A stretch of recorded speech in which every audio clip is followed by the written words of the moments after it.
Assalamualaikum warahmatullahi wabarakatuh. Alhamdulillah wassalatu wassalamu ala Rasulillah. Saudaraku yang dirahmati Allah Subhanahu wa taala, insyaallah pada kesempatan ini kita akan membahas tentang makna talbis dan gurur.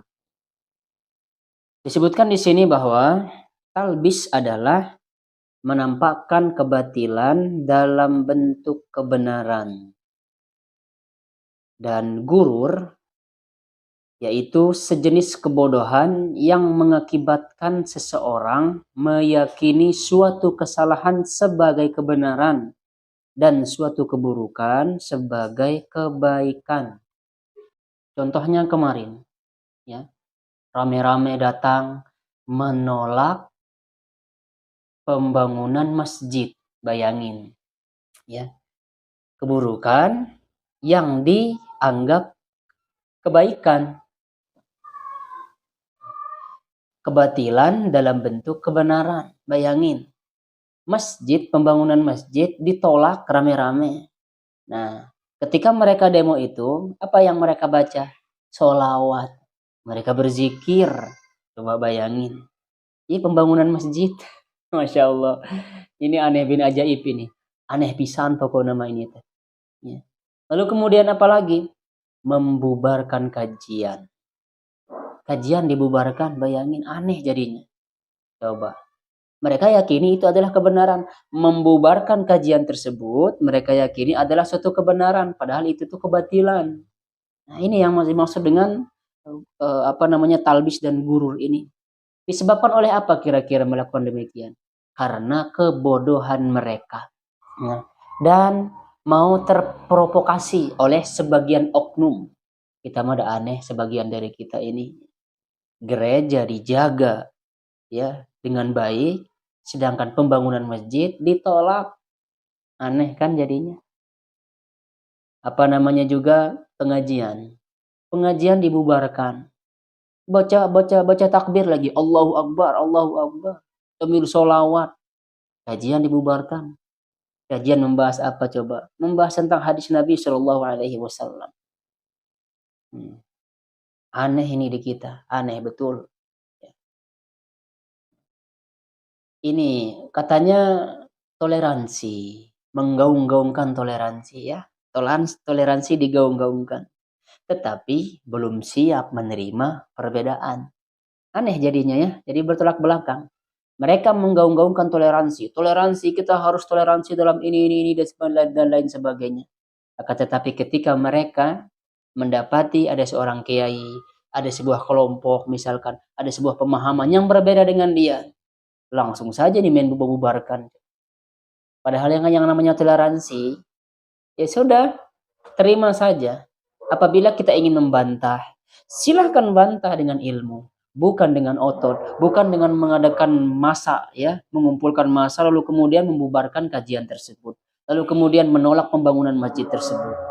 Ini yang tidak baik, yang hal yang demikian, ya. Kalau misalkan kita berbeda pendapat, ya bantah lagi dengan pendapat kita. Pendapat kalian, silahkan kalian sampaikan kepada masyarakat. Lihat orang-orang terdahulu, para ulama-ulama terdahulu, ketika ada sebuah buku, ya, yang misalkan di sana tidak sesuai dengan pemikiran mereka, maka mereka bantah dengan buku juga, bukan dengan otot. Tidak ada ini sejarahnya kita melihat, kita mendengar ada masjid ditolak, pembangunannya, lalu kemudian kajiannya dibubarkan, kecuali di mana kira-kira? Silahkan dijawab sendiri. Aneh ini di kita. Aneh. Kita tidak siap berbeda pendapat, tidak siap. Satu sisi, nah, mengagungkan, menggaung-gaungkan toleransi, tetapi mereka sendiri yang belum siap menerima perbedaan pendapat. Ini jawaban yang logisnya kira-kira ini apa kira-kira, ya? Kenapa mereka membubarkan kajian? Kenapa mereka menolak pembangunan masjid? Gereja, masya Allah, dibiarkan begitu saja gereja. Paus yang kesini, masya Allah, disambut dengan luar biasanya. Ini mah para ulama, para kiai yang membahas bagaimana sunnah, mempertahankan kemurnian sunnah. Tetapi apa? Karena ini dia, karena kebodohan inilah yang menyebabkan hal-hal demikian terjadi. Enak dah orang bodoh mah. Mereka meyakini kebatilan tersebut sebagai kebenaran. Aneh kan jadinya? Inna lillahi wa inna ilaihi raji'un. Kita bacakan di sini ya. Penulis menyebutkan bahwa tolak ukur keberhasilan iblis saat menggoda manusia bergantung pada peluang yang dimilikinya. Dan apakah peluang yang dimilikinya ini akan semakin besar atau justru semakin kecil? Semakin banyak atau justru semakin sedikit? Hal ini bergantung pada tingkat kewaspadaan dan kelalaian manusia yang digodanya, serta tingkat keilmuan dan tingkat kejahilan, tingkat kebodohan yang manusia itu miliki. Jadi setan mah gak bakal pernah berhenti untuk menjerumuskan manusia. Termasuk yang ini, yang fenomena yang kemarin yang terjadi, penolakan masjid, pembubaran kajian-kajian. Nah, itu termasuk orang-orang yang sudah terperangkap dalam tipu daya iblis. Karena berbeda pendapat ya, beberapa isu misalkannya akhirnya tidak terima. Jadi aneh bin ajaib ya. Saya juga jadi geli melihatnya sekarang itu. Makanya saya itu sekarang lebih kemana kira-kira? Lebih kepada pemahaman mereka. Pemahaman mereka yang kajiannya dibubarkan. Pemahaman mereka yang masjidnya tidak diizinkan untuk dibangun. Kalau misalkan orang-orang itu berilmu, pasti dia akan mengadu argumen. Kalau misalkan secara otot, ngerahkan massa misalkannya, mereka sebenarnya bisa saja. Dan masa mereka, coba kalau misalkan pengajian itu, Masya Allah, ribuan orang yang hadir. Yang membubarkan sama yang hadir di pengajian tersebut kan lebih banyak yang hadir di pengajian tersebut. Coba ustadznya saja bilang mengerahkan jamaah-jamaah yang ada di sana, ayo kita lawan mereka. Bubar langsung yang membubarkan pengajian ini. Habis mereka. Dan jumlahnya sedikit dibandingkan orang yang hadir di pengajian tersebut. Akan tetapi apa? Mereka mengikuti sunnah Nabi Shallallahu Alaihi Wasallam dengan baik-baik. Ide kita sekarang sangat-sangat beda. Aneh pokoknya. Aneh ya. Aduh, Masya Allah. Sekiranya kalau beda pendapat, kata saya tadi, ya sudah tunjuki dalil. Biarkan nanti orang-orang akan apa? Orang memilih sendiri yang mana kiranya yang benar. Islam ini adalah agama yang sangat rasional. Ya, sekali lagi, tidak ada agama yang rasional dibandingkan agama Islam. Semua sudah jelas, putih-putih, hitam-hitam. Nah, orang-orang yang dibubarkan kajiannya ini adalah mereka secara tegas, putih ya putih, hitam ya hitam, bukan abu-abu, bukan. Kuning ya kuning, jelas kuning. Mereka tidak mengatakan yang putih ini adalah hitam. Mereka tidak mengatakan yang hitam adalah putih. Tidak demikian. Jadi aneh ya di kita. Sekali lagi ya, dewasalah dalam menyikapi perbedaan pendapat. Selebihnya mah kumaha masing-masing.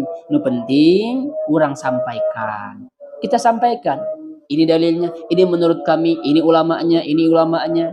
Berdasarkan hadisnya, ini adalah hadisnya sahih, ini ada hadisnya lemah, ini hadisnya palsu. Kalau Anda tidak setuju, silahkan bantah lagi. Tidak usah membubarkan kajian. Bisa saja sebenarnya, kalau kiainya ini, kalau Ustadz Salafi ini menyuruh jamaahnya itu melawan, pasti melawan. Kan kata mereka mah diam. Kenapa kira-kira mereka diam? Karena mereka tidak mau melayani orang-orang bodoh. Itu. Jadi sekali lagi, ini termasuk dalam talbis iblis, ya, termasuk gurur tadi dan talbis, meyakini kebatilan sebagai kebenaran, meyakini kesalahan sebagai kebenaran, meyakini keburukan sebagai kebaikan. Hati-hatilah saudaraku, Anda akan diminta pertanggungjawabannya nanti di akhirat. Islam itu agama yang lemah lembut, bukan main adu tojos, bukan main adu otot. Kita pakai ya otak kita pakai akal kita. Allah Subhanahu wa Ta'ala memberikan kita akal. Silakan dengerin dulu pendapat mereka, lalu kemudian renungkan. Kalau Anda tidak sepakat, tinggalkan. cari guru-guru yang lain. Anda cocok dengan guru tersebut, silahkan bandingkan dengan guru salafi. Selesai. Nah, itulah orang yang dewasa, yang bersedia dan siap menerima perbedaan pendapat. Ketika seseorang tersebut bersedia dan dia sudah legowo menerima perbedaan pendapat, itulah orang yang disebut dengan orang yang bertoleransi. Katanya demokrasi, menggaung-gaungkan demokrasi, menggaung-gaungkan toleransi. Masya Allah. Kalau kita tidak bersedia, tidak siap ya menghadapi perbedaan pendapat, lalu kemudian kita bubarkan kajian tersebut, hilangkan kajian tersebut, masjid jangan dibangun. Ini demokrasinya di mana ini? Ini toleransinya di mana? Silahkan ya pikirkan sendiri. Mudah-mudahan ini ada manfaatnya karena suaranya tidak begitu tidak begitu jelas karena bertabrakan sama yang di masjid. Insya Allah kita akan lanjutkan di lain waktu. Subhanakallahumma bihamdika asyhadu an la ilaha illa anta astaghfiruka wa atubu ilaik. Assalamualaikum warahmatullahi wabarakatuh.